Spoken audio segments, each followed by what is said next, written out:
A paz do Senhor, amados e queridos irmãos, viajantes, caminhantes, peregrinos por esta estrada do conhecimento bíblico. Que coisa boa podermos estar aqui mais uma vez para falar sobre este tema tão maravilhoso que é a caminhada cristã. E aí, meu querido, como é que está a sua caminhada? Você está avançando? Você está indo devagar? Você está lento? Você está pensando em parar?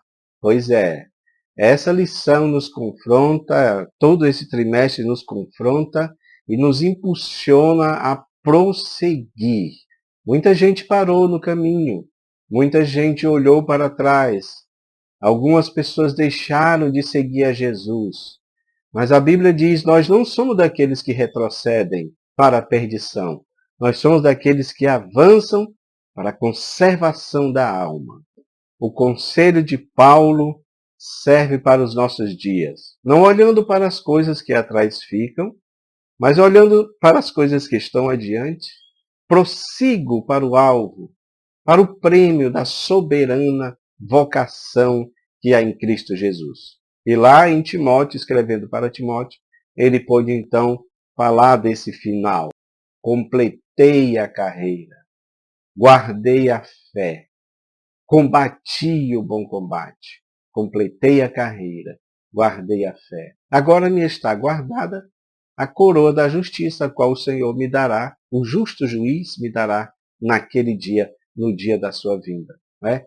Que coisa boa, meus irmãos, quando a gente pode caminhar até o final da nossa carreira, consciente que combatemos o bom combate, conscientes de que nós completamos todo o percurso da carreira, da caminhada, não é? Citando aqui John Bunyan, saímos da cidade da destruição e conseguimos passar por todos aqueles trajetos até chegar à cidade celestial. Que coisa maravilhosa! Eu oro a Deus para que eu, você, todos nós, possamos chegar no final da caminhada. Mas vamos lá, ainda estamos falando sobre isso. Tem muita coisa aí, tem muito chão para correr, né? Nessa caminhada. Meus queridos, nós chegamos então na lição de número 2, tá bom? Lição de número 2, que você pode perceber aí pelo nosso gráfico esboço, tá? A lição de número 2 apresenta um texto áureo que diz: porfiai, né, por entrar pela porta estreita, porque eu vos digo que muitos procurarão entrar e não poderão. Lucas capítulo 13, versículo 24. Confesso aos irmãos que esse é um dos versículos que me causavam uma certa estranheza, porque aqui diz claramente que muitos vão procurar entrar, mas não poderão. E a minha pergunta, o meu questionamento era esse: por que eles vão procurar e não vão poder entrar? Se a Bíblia diz que todo aquele que busca o Senhor será salvo, por que então algumas dessas pessoas vão procurar entrar e não vão conseguir, e não poderão entrar? O que me veio ao entendimento, meus irmãos, é que muitas pessoas vão procurar entrar, mas da forma errada, ainda que seja pela porta estreita, mas vão procurar da forma errada. E nós não podemos entrar da forma errada. Mesmo entrando pela porta estreita, mesmo entrando pelo caminho estreito, precisa ser feito da forma correta. O caminho é do Senhor, a porta é do Senhor, é estreita porque Ele quis, é apertada porque Ele quis. Então, eu que tenho que me submeter a entrar do jeito que Deus propôs o caminho. Não é eu que faço o caminho do meu jeito. Talvez esse seja o problema. Muitas pessoas estão fazendo o seu próprio caminho para a salvação. E o caminho da salvação não é feito pelo próprio homem. Quem fez esse caminho foi o Senhor. Lá no Antigo Testamento já tinha um texto que dizia: este é o caminho, andai nele. Então, meus irmãos, nós precisamos entrar da forma certa, tá bom? A verdade prática diz: a porta estreita não é uma opção, mas a única alternativa disponível para o crente entrar no céu. Está bem claro isso daqui, não é? Nós não fazemos o nosso caminho. Não tem uma outra opção. Ou entramos ou não entramos. Ou percorremos o caminho ou não percorremos.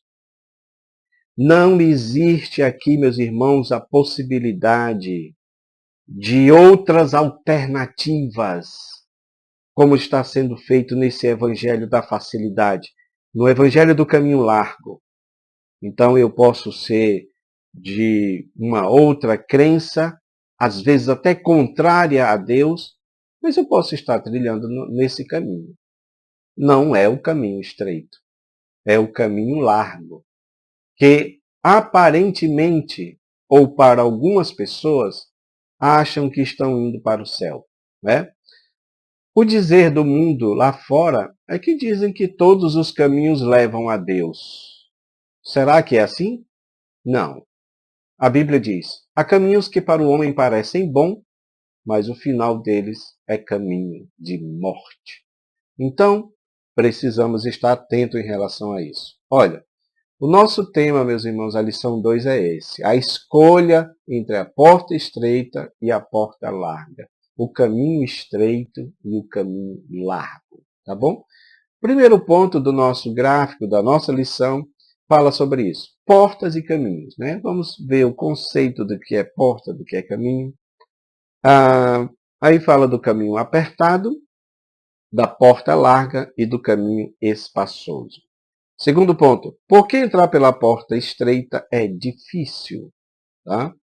Uma porta aberta, porém difícil. Tá? As oportunidades da porta larga são atraentes. Arrependimento de pecados, confissão de pecados, produzindo frutos de arrependimentos. Vamos lá, meus irmãos, porque o caminho é longo, a estrada é estreita, não é? E a gente precisa entrar pelo caminho correto, tá bom? Meus queridos, indo aqui para o ponto 1, a primeira coisa que a gente precisa colocar aqui na nossa mente é exatamente essa questão das portas e dos caminhos.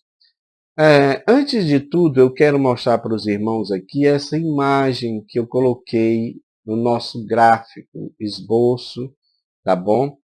E essa imagem ela é antiga, não fui eu quem produzi, mas eu acho ela muito interessante, porque ela mostra os dois caminhos, tá bom?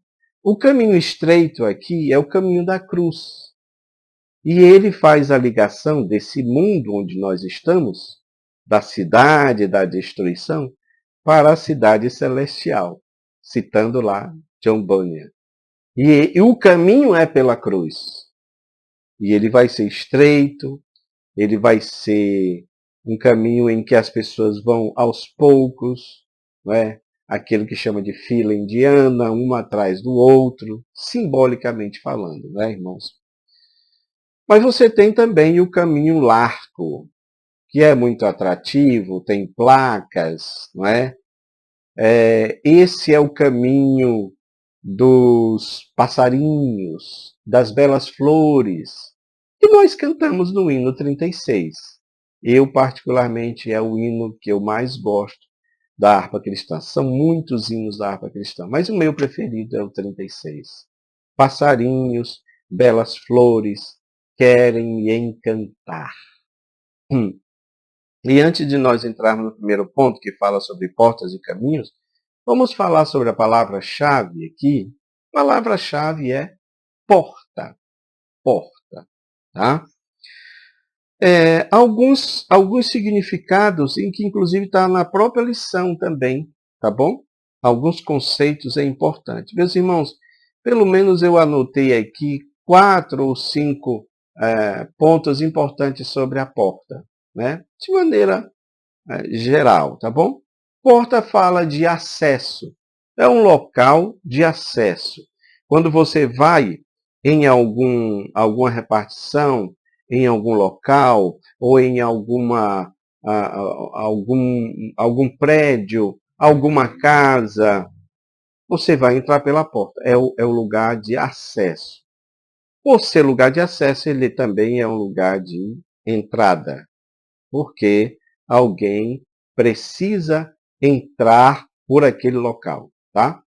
Então é um lugar de entrada. Sendo um lugar de entrada, como se diz, a porta também é um lugar de transição entre um local e outro, entre uma situação e outra, né?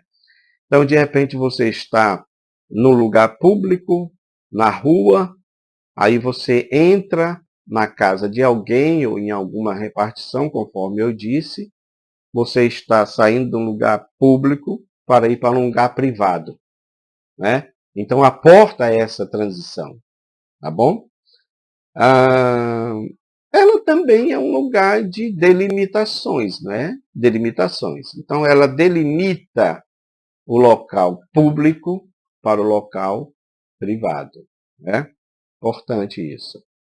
Ela também é um lugar de proteção, que aliás a nossa própria lição fala aqui nos subsídios, né? Nos subsídios está falando sobre isso daqui, né? As portas da cidade, né? Porque as portas da cidade eram o lugar onde aconteciam os tribunais judiciais, né? Você vê que quando os anjos vão para alertar a Ló, ele está nas portas da cidade porque era um dos juízes da cidade, tá? Então, as portas, elas falam também de proteção, meus irmãos, proteção, tá? Tanto que as cidades antigas, quando tinham os seus muros, né, a porta da cidade, que é exatamente essa que nós estamos falando aqui, e a ilustração mostra, né, o desenho aqui que está na nossa lição, aliás, uma foto, né, mostra isso claramente. É um portal geralmente de ferro, né, porque tinha que ser resistente exatamente para impedir, olha a questão da delimitação, a entrada do inimigo, né? Então, porta tem esse sentido, tá bom, irmãos? Mas é claro que nós estamos falando aqui, nós estamos estudando no sentido figurado, né? No sentido simbólico. Mas temos também aqui falando sobre o caminho apertado. Qual é o conceito de caminho, meus irmãos?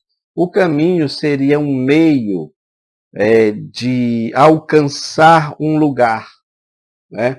É uma ligação entre um lugar e outro. Você, ao entrar pela porta, você pode ter também aqui no sentido figurado o caminho. E esse caminho, ele vai nos levar a um destino, a trajetória para chegar lá, tá bom? Bom, eu quero dizer para os irmãos que até isso é algo impressionante, né, meus irmãos? Porque essa trajetória, espiritualmente falando, quem está traçando ela é o nosso Deus. Quando ele diz para Abraão, sai da tua terra, sai da tua parentela e vai para a terra que eu vou te mostrar. Ou seja, eu vou ser a tua rota. Eu serei aquele que vou te mostrando o caminho pelo qual tu deves passar.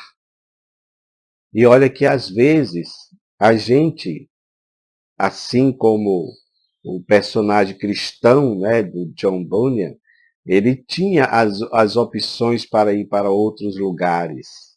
A feira de vaidades, por exemplo, né, que são aqueles lugares que querem nos encantar, como diz o hino, né? São as atrações do mundo que querem nos encantar. Então, mas o cristão, ele tem esse GPS espiritual, que é o Espírito Santo, que vai nos guiando pelo caminho, nos mostrando por onde devemos andar e por onde não devemos andar. Paulo queria pregar na Bitínia e o Espírito Santo o impediu. Não vá por esse caminho, vá por outro que eu quero lhe mostrar.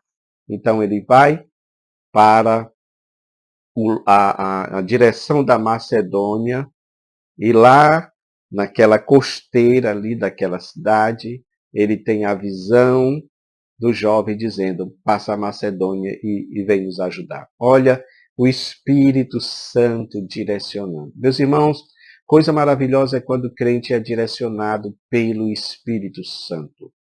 Eu afirmo que é impossível nós sermos derrotados se nós traçarmos, se nós seguirmos a rota traçada pelo Espírito Santo de Deus. Já viu quantos caminhos nós entramos?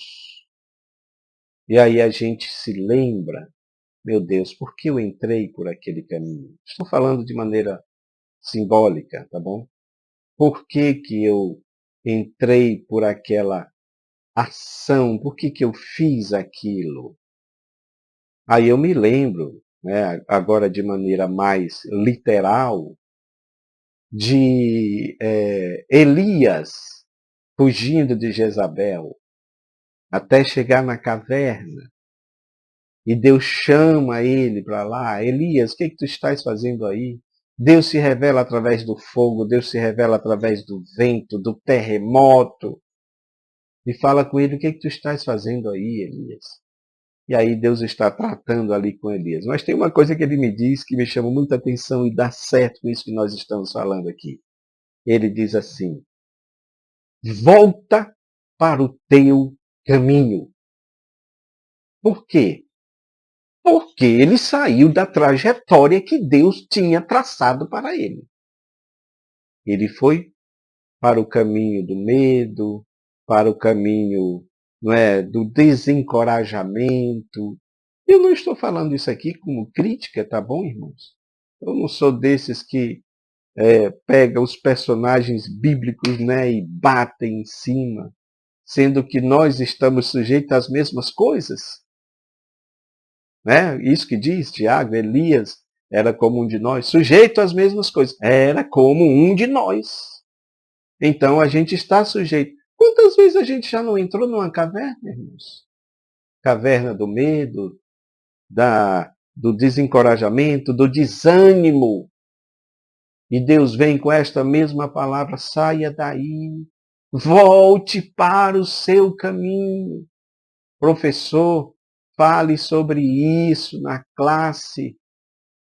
A gente às vezes percebe até mesmo na própria escola dominical. Vez por outra eu estou incentivando os irmãos, vamos lá, meus irmãos, para a escola dominical. Porque os irmãos estão perdendo o ânimo para ir para a escola dominical. A verdade é essa. Quem sabe seja a hora dos professores incentivarem, até mesmo você, professor, às vezes a gente conversa, vê tantos irmãos, né, que estão meio que desanimados por causa dos problemas, das dificuldades, às vezes na própria igreja, às vezes na própria liderança. Meu irmão, prossiga, prossiga. Lembra do hino? Eu estou seguindo a Jesus Cristo, deste caminho eu não desisto. Quem quiser, sabe, se colocar na frente, quem quiser tentar me parar, pode fazer isso, mas eu estou com um alvo em Jesus Cristo e eu vou prosseguir em nome de Jesus, porque a palavra de Deus diz, eu tenho colocado Deus na minha frente e com Ele na minha retaguarda, nunca serei atingido. Nunca seremos derrotados, meus irmãos. Pode se levantar quem quiser na sua igreja contra você, mas você prossegue. Não desista da caminhada. Tá bom? Então, meus amados, este é a ideia do caminho. Mas a gente sabe que o caminho é apertado. Tudo que eu estou falando aqui está dentro desse conceito do caminho apertado. do caminho estreito. É interessante, não é, que o nosso comentarista, ele fala dessa palavra apertado, não é? Ela que vem a palavra tribulação. E eu sempre ministro nos estudos, né, que nós temos aí, sobre o Apocalipse, sobre a grande tribulação, exatamente isso, que a palavra tribulação significa espremer com força. É aquele conceito das uvas no lagar. Lembra como até hoje, no Rio Grande do Sul, né, no sul, algumas comunidades ainda extraem o vinho dessa forma. As pessoas pisando nas uvas, espremendo as uvas. O caminho estreito é esse. Você vai ser espremido. Você vai ser amassado. Glória a Deus, porque isso está falando de provas, de lutas, de dificuldades. Você lembra lá daquele texto dos discípulos que foram açoitados, mas eles estavam glorificando a Deus pelo fato de estarem sendo açoitados, porque estavam sofrendo pelo Evangelho, por Jesus Cristo. Exatamente porque eles estavam no caminho estreito. E esse caminho vai ser assim mesmo, vai ser apertado, vai ser difícil. A gente precisa entender isso, meus irmãos. O caminho da facilidade não é o que leva para o céu, não. O caminho da facilidade é essa aqui que fala no tópico 3, a porta larga. O caminho largo, que é o que está nessa ilustração. Veja que esse caminho largo, enquanto o caminho estreito da cruz vai levar lá para a Jerusalém celestial, o caminho largo está levando diretamente para o inferno. Mas ele é atrativo. Nós vamos ver isso aqui, tá bom? Uma coisa que eu queria mostrar para os irmãos, do auxílio bíblico teológico, está muito interessante. Porque aqui, o texto de Mateus, né, Jesus fala dos dois caminhos, o largo e o estreito, das duas portas e dos dois caminhos, largo e estreito, tá bom? E o nosso comentarista, ele diz aqui que isso aqui é um paralelismo antitético, tá? Porque antitético vem de antítese. Antítese, professor, é tudo aquilo que é contrário, tá? Que é oposto, para ficar mais claro. Então você tem claro, escuro, largo, estreito. São contrários. Uma coisa larga não é estreita e nem uma coisa estreita é larga. São coisas contrárias, antitéticas. Mas ainda assim é um paralelismo, porque ele está fazendo um paralelo. Olha, porta larga, caminho largo, porta estreita, caminho estreito. Vamos lá, meus amados. Tópico 2. Tópico 2. O tópico 2 fala, por que entrar pela porta estreita é difícil, né? E muitos não querem entrar pela porta estreita exatamente por essa dificuldade que tem, tá? Por que é difícil entrar? Porque aqui você sabe que uma palavra-chave nesse ponto do caminho estreito é exatamente aquela palavra que fala sobre renúncia. Eu vou ter que renunciar, como diz aqui, o ego inflado, a idolatria e tantas outras coisas que são empecilhos para nós chegarmos lá. Meus irmãos, o caminho estreito é o caminho da dificuldade.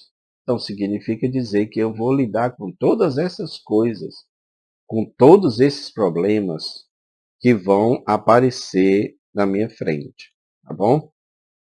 Porém, o melhor de tudo é nós entendermos que este caminho ele vai nos levar a um final ou a um fim glorioso. Porque, na verdade, quando a gente diz fim, é o começo, não é? E isso está de acordo com o caráter de Deus. Por quê? Porque ele é o alfa e o ômega, o princípio e o fim. O fim com Deus é o começo. Chegamos no fim. Para nós é o fim, mas para a realidade eterna é o começo. Morri, cheguei no fim, morri, acabou minha existência. Mas na verdade a minha existência acabou aqui. Ela continua na eternidade. Então não é o fim para a nossa carnalidade aqui, a nossa vida aqui, não é? Mas para Deus continua. Talvez alguns pensavam que quando Jesus morreu era o fim. É por isso que ele se apresenta no Apocalipse como o Alfa e o Ômega, o princípio e o fim. Porque o fim e o princípio para Deus é a mesma coisa. Tá bom? É importante nós entendermos. As oportunidades da porta larga são atraentes. De fato. Como diz esse caminho aí, né, que nós mostramos aqui. É exatamente isso. É um caminho atrativo, é um caminho que traz muito prazer. Lembra do corinho do hino 36 que eu citei aqui? Passarinhos, belas flores querem me encantar. No caminho largo tem muita atratividade. Porque é um caminho, meus irmãos, da permissividade. Tudo é permitido. Nada é proibido. Tudo é possível você fazer no caminho largo. Porque a ideia é dizer assim, você é um ser humano e você precisa gozar, desfrutar de todas as benesses da vida, de todos os prazeres da vida. Meus irmãos, me veio aqui agora. O caminho largo é o caminho do hedonismo. Você se lembra dessa filosofia grega que dizia que você alcança a felicidade por meio do prazer? Então, nesse sentido, o corpo, ele não vale nada. Você pode usar o corpo do jeito que você quiser. As razões das exigências. Primeiramente, porque você precisa entender que para trilhar o caminho estreito é preciso haver uma transformação interior, uma disposição pessoal em seguir na contramão da maioria. Porque, como eu falei aqui, não é? O mundo diz isso. Você tem direito a desfrutar de tudo que o mundo, de tudo que essa terra oferece, né? E a gente sabe que tem muita coisa aqui que é boa, meus irmãos. Foi Deus que fez. Eu não estou aqui defendendo uma vida, né, monástica, que você tem que ficar lá dentro enclausurado, como se fosse uma forma de você alcançar, não um patamar espiritual elevado, se você ficar isolado do mundo. Não, não é isso. Jesus mesmo, na oração sacerdotal, ele falou sobre isso, né? Não peço que os tires do mundo, mas que os livre do mal. Não peço que os tires do mundo, mas livre eles no mundo. Porque o mundo, como a gente sabe, é o sistema maligno, é o sistema mundano, que está infectado exatamente pela ação demoníaca. O diabo está agindo no mundo. Então a gente precisa entender isso, né? O mundo ele se torna um inimigo exatamente porque a Bíblia mostra que o mundo jaz no maligno, né? Eu já li uma interpretação, meus amados, que essa palavra jaz é como a ideia de uma mãe que está embalando o filho para dormir. A ideia é dizer que o mundo está adormecido nos braços do diabo. Então, nesse sentido, as pessoas podem fazer o que quiserem, Porque ele está dominando elas. Esse sistema maligno é isso, tá? E o que é que o crente é? Como é que o crente se encaixa dentro desse sistema? Ele vai andar na contramão. Ele vai contra o sistema. O sistema está indo na direção do caminho largo, na direção do inferno. O cristão vai na direção contrária, no caminho estreito, na contramão. Isso significa, em outras palavras, renúncia. Eu vou renunciar à minha carnalidade, eu vou renunciar o meu ego, eu vou renunciar tudo aquilo que é mundo me atraindo para ele.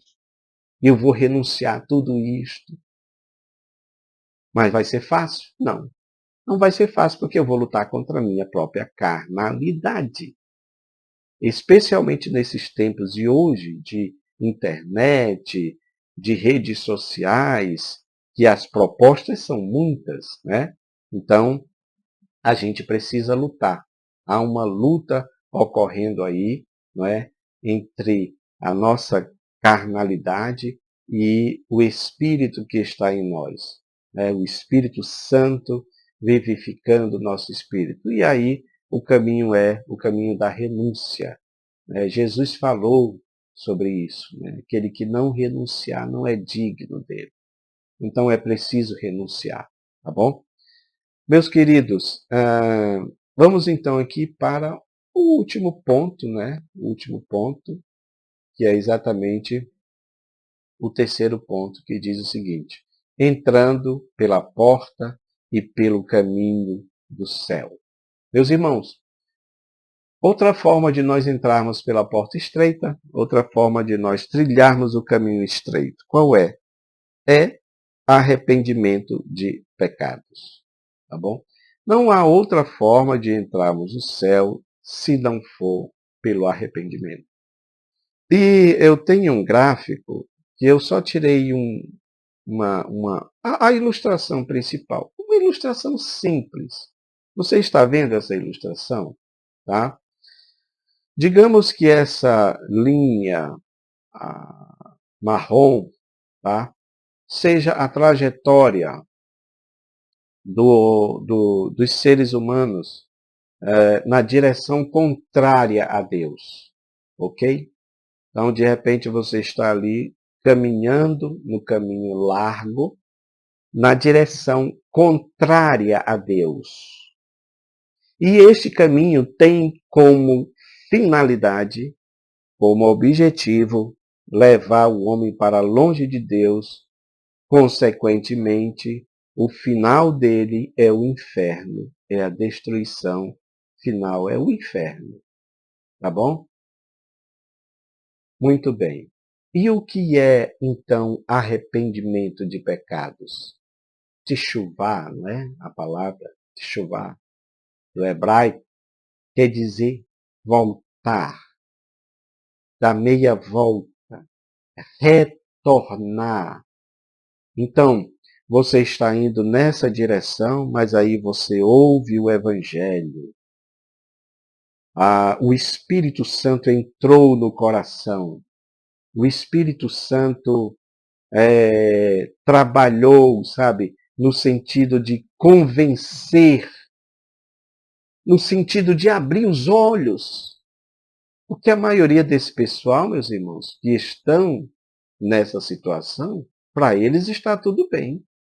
Para eles não existe inferno. Para eles não existe uma destruição. Porque Deus vai salvar todos. Mas o Espírito Santo faz esse abrir dos olhos. E a pessoa enxerga o caminho em que está.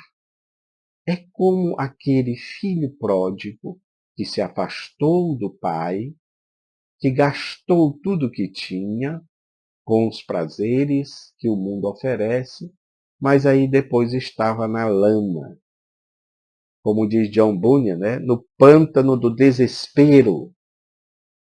E aí a Bíblia diz, e caindo em si, Porque, meus irmãos, a virada, essa mudança de rota, ela acontece quando há esse insight espiritual dentro da mente, do coração, do espírito humano. E caindo em si, lembrou do seu pai, lembrou da casa do seu pai. Aí começa o caminho de volta. Arrependimento é isso. Você vê que ele até projeta falar para o pai aquilo que é o que nós estamos falando aqui. Direi para o meu pai, pequei contra os céus. Você vê que ainda assim ele conserva, não é, um pouco de temor. Porque ele poderia dizer, pequei contra Deus, mas ele se sentia tão injusto, tão pecador, que ele não pronuncia o nome de Deus. Ele diz, pequei contra os céus e perante ti. Olha, isso aí, meus irmãos, faz toda a diferença. Aí você faz a viagem de volta, que é o que está nessa pequena ilustração. Vê que a seta está indo agora na direção contrária. Aí você vai entrar pelo caminho estreito. Aí você vai pelo caminho correto. Vai renunciar a muita coisa, sim, é verdade. Mas agora você está indo pelo caminho correto, porque houve um arrependimento. Houve um arrependimento. Então, é importante isso. O comentarista diz aqui, olha, não é meramente uma questão emocional, mas uma disposição para mudar de ideia. É o conceito da metanoia, não é? Da mudança de mente, da mudança de mentalidade. Então, de repente, eu estava num caminho satisfazendo a minha carnalidade, mas agora a situação mudou, eu não estou mais satisfazendo a minha carnalidade, eu estou satisfazendo o meu espírito. A carne está ali subjugada. A carne está ali sendo, não é, imprensada pelo espírito, digamos assim. Porque eu estou renunciando à minha própria carnalidade em detrimento da minha espiritualidade com Deus. Então, o arrependimento ele é muito importante para isso, tá bom? Uma outra coisa que é importante também, nós já vamos partindo para o encerramento, meus irmãos, é a confissão. Confissão de pecados, né? Confissão de pecados. A Bíblia diz que aquele que confessa e deixa alcança misericórdia. A palavra diz, se confessarmos nossos pecados, Deus é fiel e justo para nos perdoar de todos os pecados. É preciso confessar. Se com tua boca confessares, com teu coração creres, com tua boca confessares, é preciso confessar. E deixa eu falar uma coisa aqui, tá bom, meus irmãos? Eu sei que as coisas ficaram meio confusas, né? Eu vejo algumas pessoas criticando, pastores até criticando o fato de você dizer assim que não é para dizer mais aceitar a Jesus, né? Que nós não aceitamos a Jesus. Mas preste atenção, confessar a Cristo é primordial. Confessar a Cristo significa fazer uma confissão pública do meu discipulado, do fato de que agora eu sou discípulo de Jesus, eu vou seguir a Ele. E eu vou seguir a Ele renunciando o pecado. Eu vou seguir a Ele confessando o meu pecado, que eu sou pecador e que eu preciso confessar o meu pecado, porque quem não confessa e não deixa não alcança misericórdia. Esse conceito é importante porque, sabe, as coisas vão mudando e de repente as pessoas estão dizendo assim, não, não precisa confessar, não precisa falar nada, não precisa dizer, né, confessar o seu pecado. E a Bíblia não mostra que é dessa forma. Precisamos também produzir frutos dignos de arrependimento. Quem confessa Cristo, quem entra pelo caminho, quem se arrepende, precisa entender que tem que continuar produzindo esses frutos de arrependimento. Ou seja, não é só dizer que se arrependeu, é mostrar em ações que o arrependimento foi verdadeiro.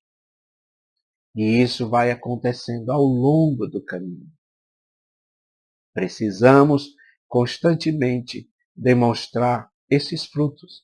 Esses frutos a gente pode dizer que está também dentro dos frutos do Espírito. Amor, paz, longanimidade, benignidade, mansidão, temperança, domínio próprio, fidelidade. Tudo isso são os frutos do Espírito que nós precisamos demonstrar na nossa caminhada cristã. Nós não podemos parar, meus irmãos. Precisamos prosseguir na caminhada, tá bom? Eu oro para que Deus te dê força para você também continuar na caminhada. Em nome de Jesus. Amém.